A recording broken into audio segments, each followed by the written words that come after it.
আসসালামু আলাইকুম, সবাই কেমন আছেন? তো দিনের শুরুতেই আপনাদেরকে আবারও স্যাড নিউজ। আমার আরও দুইটা বাচ্চা মারা গেল।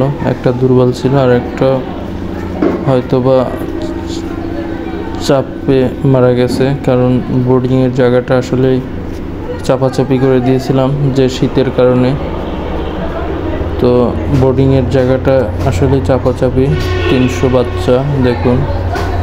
তো এই জন্য আজকে এই বোর্ডিংয়ের জায়গাটা আমি প্রশস্ত করে দেব,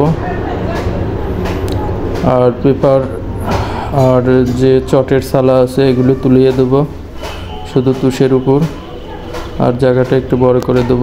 তো সবাই ভিডিওটি না টেনে সম্পূর্ণ ভিডিও দেখবেন, তাহলে কয়দিনে কি করতে হয়। যেহেতু আজকে চতুর্থ দিন, তো 5 দিন বোর্ডিংয়ে রাখলেই এনাফ। তো আমার বোর্ডিং তো চলতেইছে, বোর্ডের উপরেই থাকবে, জাস্ট জায়গাটা একটু বড় করে দেব যাতে করে ওরা চাপ না লাগে। আর রাত্রে বুডার জ্বালিয়ে দিলে ওরা বুডারের নিচে যার যার শীত অনুভূতি হবে তখন বুডারের নিচে চলে আসবে। তো এই ক্ষেত্রে আপনার 10 দিন পর্যন্ত ওদের একটা তাপের ভিতরেই রাখতে হয়। তো আমি ওটাই রাখবো, বাট চাপের কারণে যেহেতু আমার দুইটা বাচ্চা আরও মারা গেল, তো এখন পর্যন্ত 3টা বাচ্চা মারা গেল, সেই জন্য আমি একটু জায়গাটা একটু প্রশস্ত করে দেব, আর চট আর যে পেপার এগুলো উঠাই দেব, কারণ চট আর পেপারের এখন প্রয়োজন নেই। মোটামুটি এখন ঠিক আছে, পেপারগুলো উঠাই দিলে পরে মোটামুটি আর কোনো সমস্যা হবে না। পেপার দেওয়ার এই কারণে যে পেপারের উপর খাবার দেওয়ার, কারণ এখন পেপারের উপর খাবার না দিলেও ওরা খাবার খেতে পারবে। 4 দিনে ওদের এইটুক অভিজ্ঞতা হয়ে গেছে ইনশাল্লাহ। তো আজকেও অ্যামক্সিসিলিন দিয়ে দেবো শেষ, তো তারপরে থেকে ইনশাল্লাহ সাদা পানি চালাবো।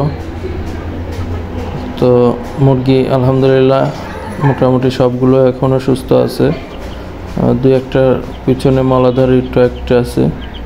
তো দেখুন জায়গাটা যতটুকু প্রশস্ত করলাম সেই কাজটা সম্পূর্ণ করেছি। তো আপনাদের এখন ভিডিওটি দেখুন। তো একদম তুষ দিয়ে প্রায় 1.5 ইঞ্চির মতো তুষ দিয়ে তারপরে উপরে খাবারের পানির পাত্রগুলো একটু উঁচু করে দিয়েছি। তো ওরা খাবার পানি খেতে সমস্যা হচ্ছে না, ওই মাপেরই করে দিয়েছি। যদিও আর একটু নিচে হলে ভালো হতো, বাট আমি একটু উঁচু করে দিয়েছি যাতে ওরা খাওয়ার সময় ওরা নড়াচড়া বা করলে পরে ওদেরও শারীরিক হবে, সেই ক্ষেত্রে দেখা যাবে যে দ্রুত ওরা বৃদ্ধি পাবে। শরীরের একটা যে প্রত্যেকটি কোষ রশি সেগুলো নড়বে। তো বাচ্চাগুলো এখন দেখুন কি মানে চতুর্দিকে কিন্তু বিস্তার করে চলাফেরা করতে ওদের কিন্তু আর হচ্ছে না। আর বোর্ডারের মধ্যে একদম চাপাচাপি খাবারের পাত্র পানির পাত্র দিলে দেখা যায় যে ওরা যেখানে অবস্থান করে উঠছে 2-3 পাওয়া এইগুলোর থাকে না। তো আলহামদুলিল্লাহ 3 দিন যেহেতু ওদেরকে তাপ সঠিকভাবে দিতে পেরেছি, আর কিছু হওয়ার ইনশাল্লাহ কোনো সম্ভাবনা নেই। তো যথেষ্ট ওদের তাপ হয়েছে। তো এখনও প্রতিদিন রাত্রে ইনশাল্লাহ তাপ তো দেবই, আর এখন ওদের খাবারটা ধীরে ধীরে বৃদ্ধি পেয়ে যাবে। গতকাল থেকে ওদের আমি 2 বালতি, আমার 3.5 কেজির বালতি 2 বালতি মানে 7 কেজির মতো খাবার চালাচ্ছি।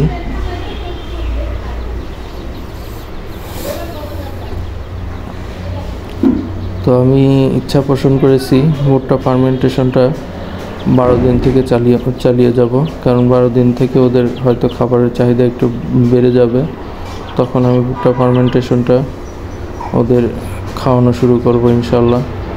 তো আপনারা সেই ভিডিও খুব শীঘ্রই পেয়ে যাবেন।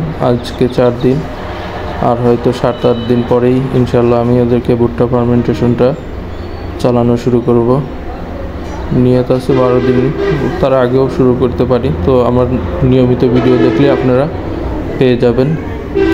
আর এবার যে পদ্ধতি অবলম্বন করব সেটা আমি এখনও সিদ্ধান্ত নেই নাই, হয়তোবা নিজের পদ্ধতি অবলম্বন করতে পারি। কারণ অনেকে আমাকে সাজেস্ট করেছে যে রহিম কিংবা লিটন এরা সবই প্রতারক, এদের ব্যবসার জন্য এরা মেডিসিনের নামটা আসলে এরা সিক্রেট রেখেছে।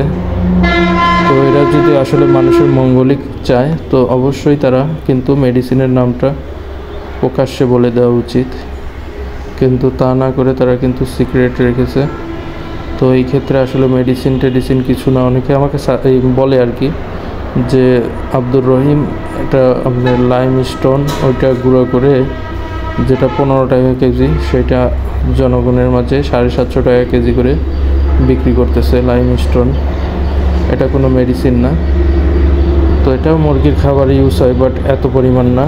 তো যার কারণে ওইটা খেলে পরে পাতলা পায়খানা হওয়ার সম্ভাবনা থাকে। আর যে লিটন উনি একটা তরল দিয়েছে, ওটাও একটা সিরাপ, যার দাম হয়তো 200 থেকে 300 টাকা, কিন্তু উনি ওই রকমই দাম নিচ্ছে। তো যাই হোক, ভুট্টা ফার্মেন্টেশন নিয়ে আপনাদেরকে আরও বিস্তারিত আলোচনা হবে সামনের ভিডিওগুলোতে। সবাই ভালো থাকবেন। আসসালামু আলাইকুম। সবশেষে আমি ভুট্টা ফার্মেন্টেশন নিয়ে গবেষণা করার লোকজনগুলোর নাম্বারগুলো আমি দিয়ে দিচ্ছি, আপনারা চাইলে এদের সাথে যোগাযোগ করে নিতে পারেন, বাট আমি এদের স্পন্সর করছি না। সবাই ভালো থাকবেন। আল্লাহ হাফিজ।